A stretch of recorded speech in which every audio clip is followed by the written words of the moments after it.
Hello! Welcome to my channel. My name is Mary, and this is All Things Love and Beauty. Thank you for watching.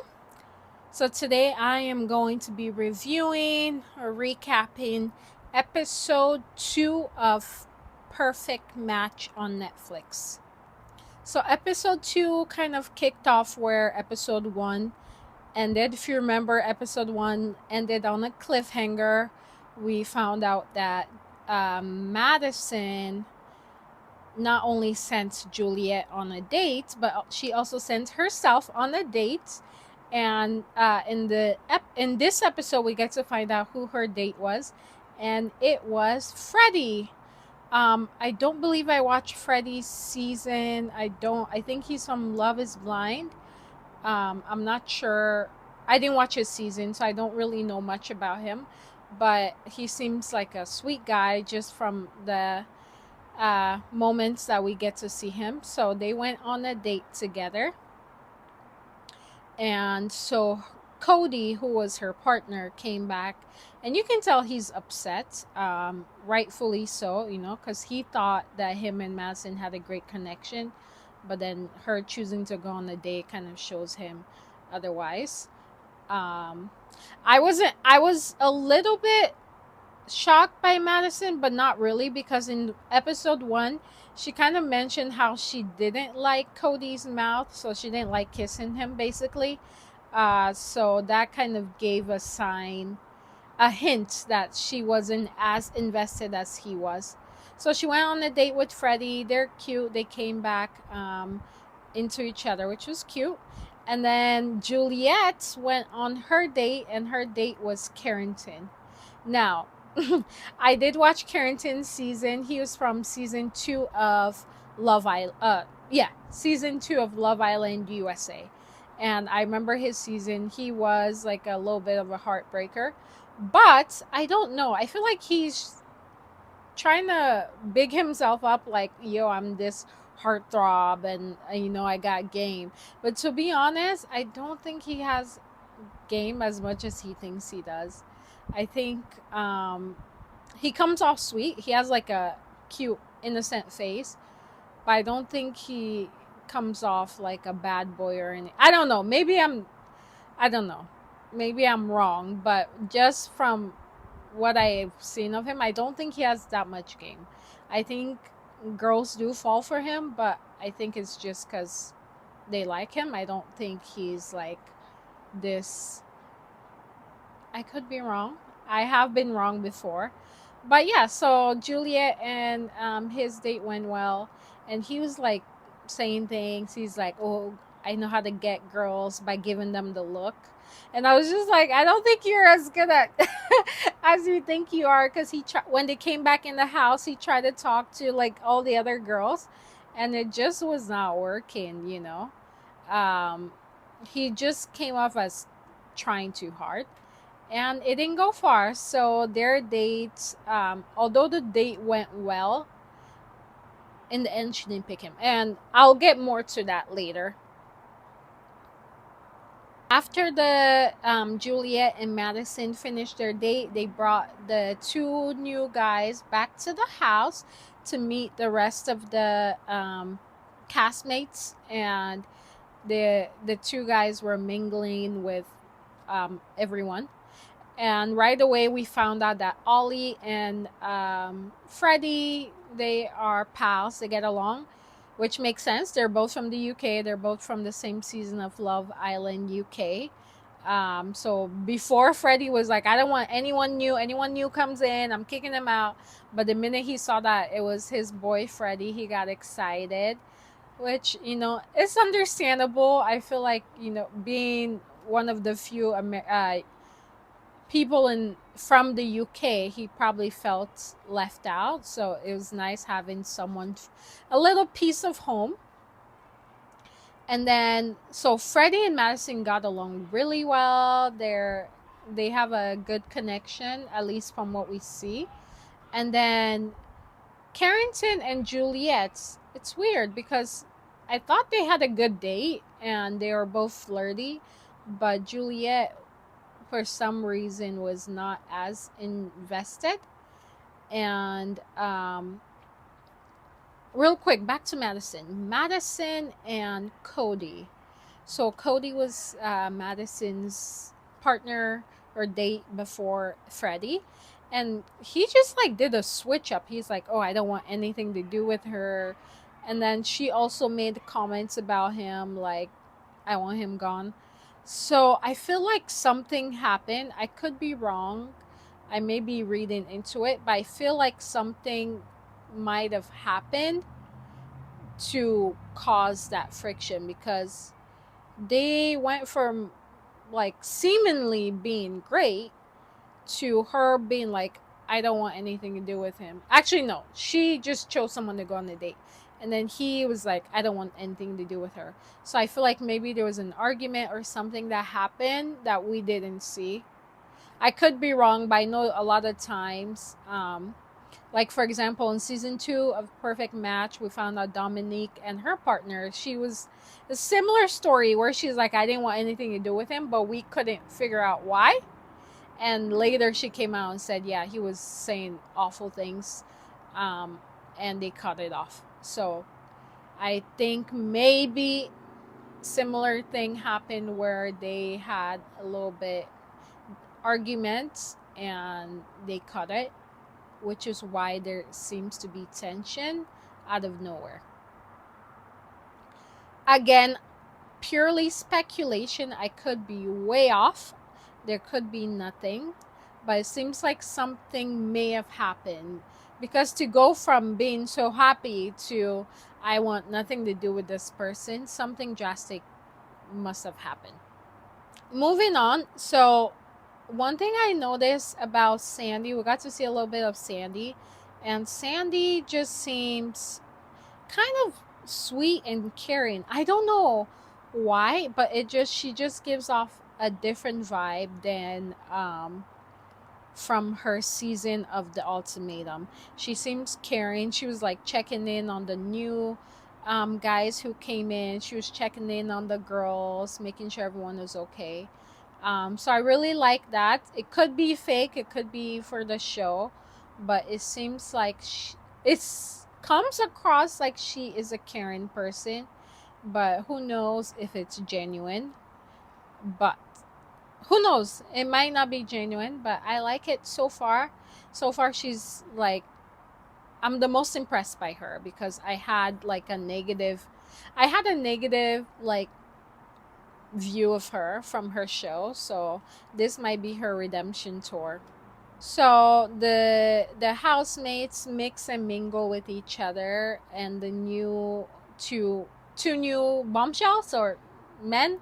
I don't know what they call them on this show. I know Love Island is bombshells, but the two new house guests. So they're mingling, and basically the premise is there are five girls and 7 boys, which means 2 boys has to go home.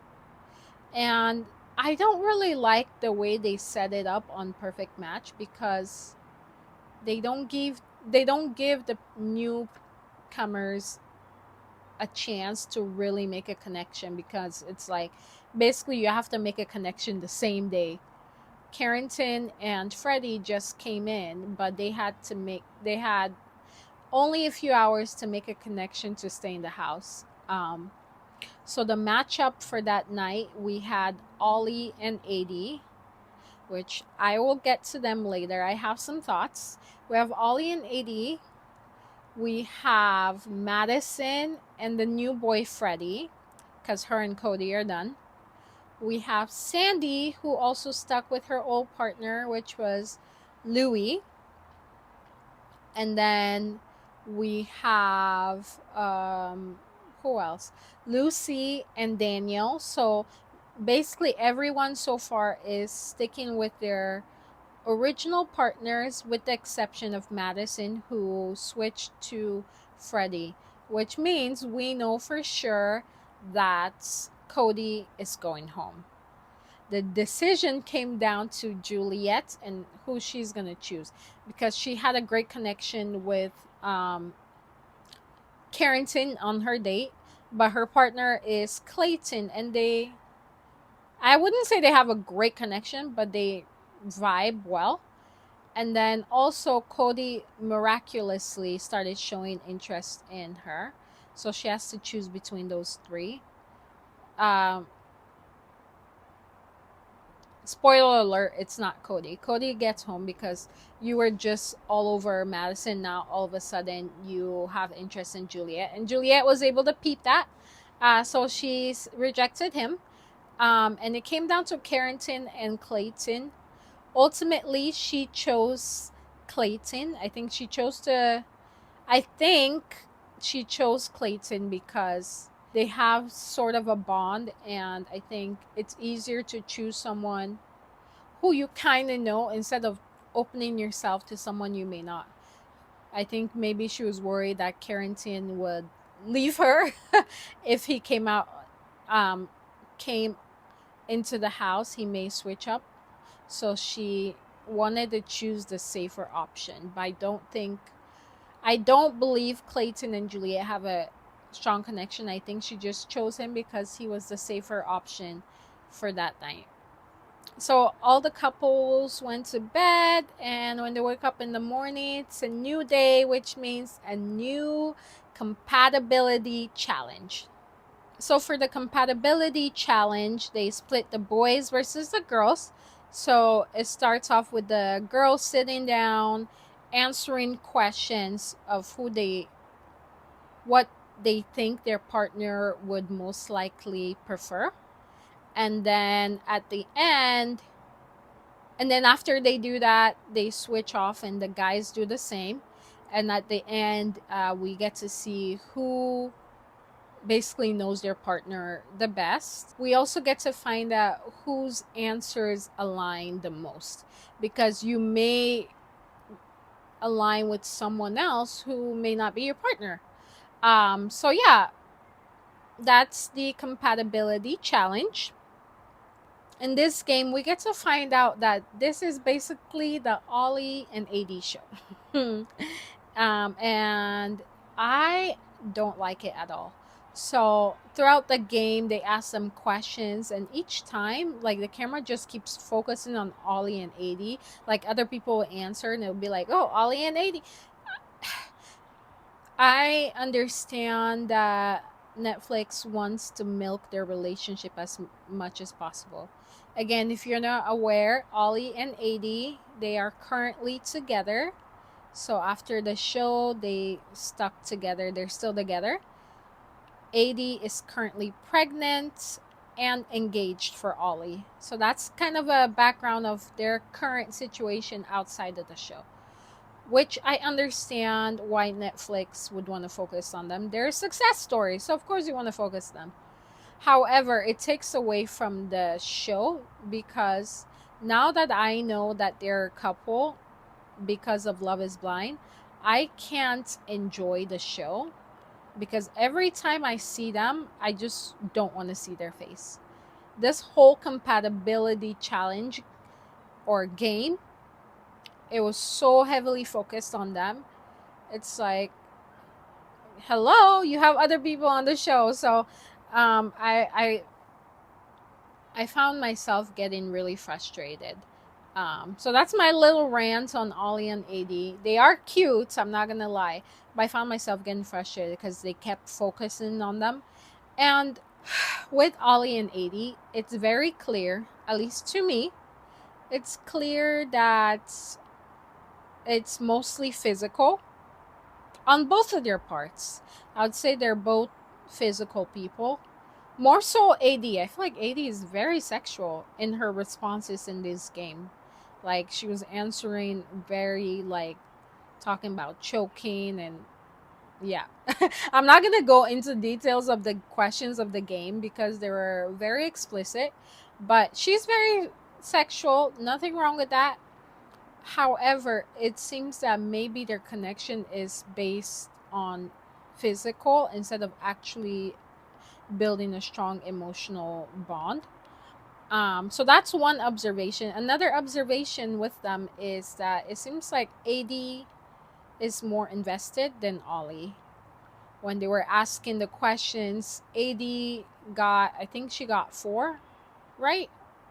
And Ollie only got about 2, which again, it doesn't sound like a huge difference, but it does make a difference that they've been there a couple of days and she's already so invested. Later on, we also see her getting jealous when the idea, he didn't even do anything, but just the idea of him going on a date with someone else, she started freaking out. So I am not sold so far on their relationship. Maybe as the season goes on, we'll be able to see like the cute lovey-dovey parts, but as of right now, I am not buying their connection. I know they're engaged, I know she has a baby coming on.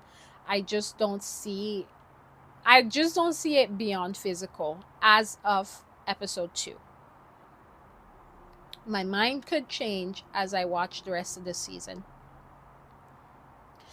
Okay, I am done. That's my rant on AD and Ollie. I'm getting frustrated because I can't enjoy the show.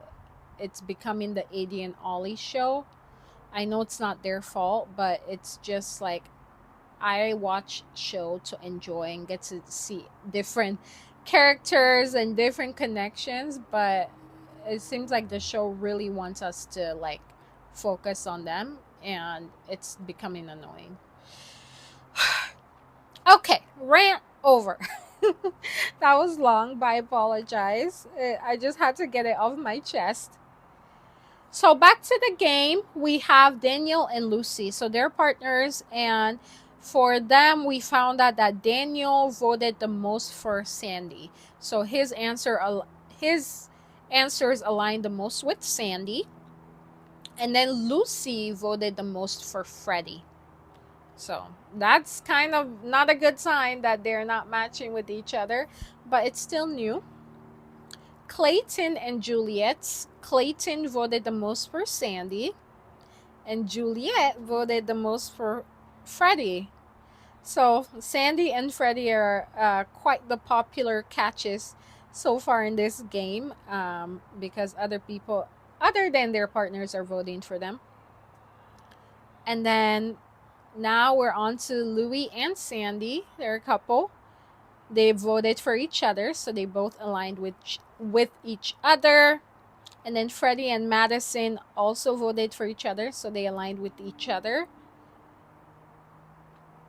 And lastly, we have Ollie and AD, who also voted for each other, so they aligned with each other. So if we're going based on the compatibility game, it seems like Louis and Sandy, Ollie and AD, Freddie and Madison are the most compatible based off of the game, because they all three of them voted for their partners without knowing it was their partners. And that's that on that. Overall, Ollie and AD won the game because they had the most scores, so their answers matched the most out of all the other couples, so they won the game, which means they get to go on a romantic game, and they also get to go to the boardroom. And then being in the boardroom means that they get to choose which new contestants get to come into the house. In the boardroom, we found out that it will be girls coming in, so 2 girls get to come into the house.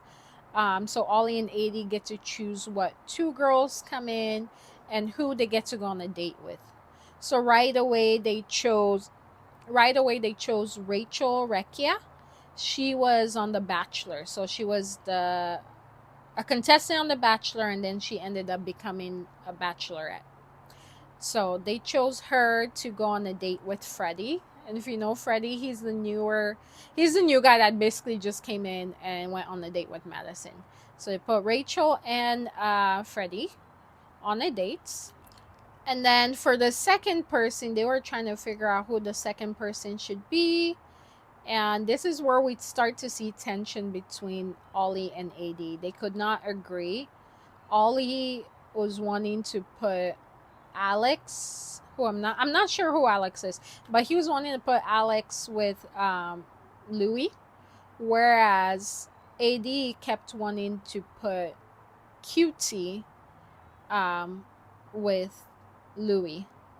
I don't know who QT is either, as far as what show she was on, but we do find out that she is one of AD's friends, and we start to see tension between them because they can't agree. Ollie was making a good point. It's like, hey, I understand I want to put this person, but this is not his type. His type is not QT. His type is more so Alex. And I think he was trying to say, without saying, is Louis don't like black girls.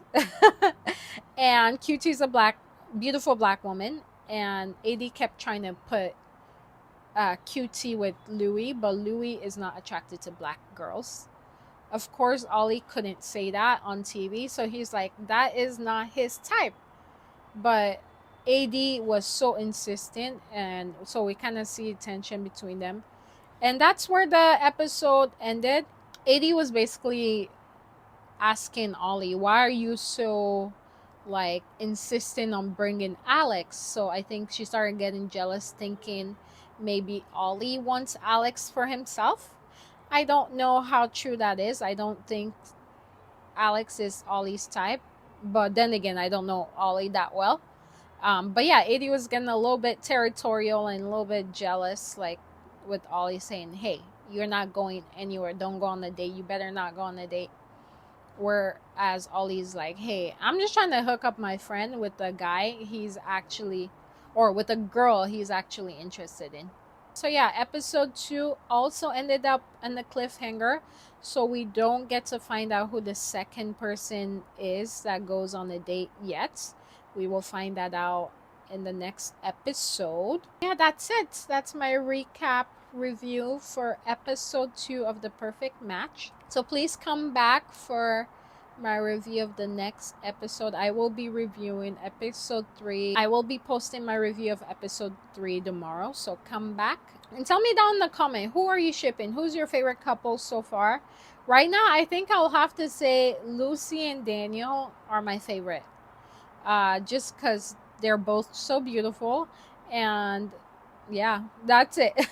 So far they're my favorite couple, but let me know who yours is, and are you as irritated with Ollie and AD as I am, or am I alone? Let me know down in the comments. Thank you for watching. Once again, my name is Mary, and this is All Things Love and Beauty. Thank you. Bye.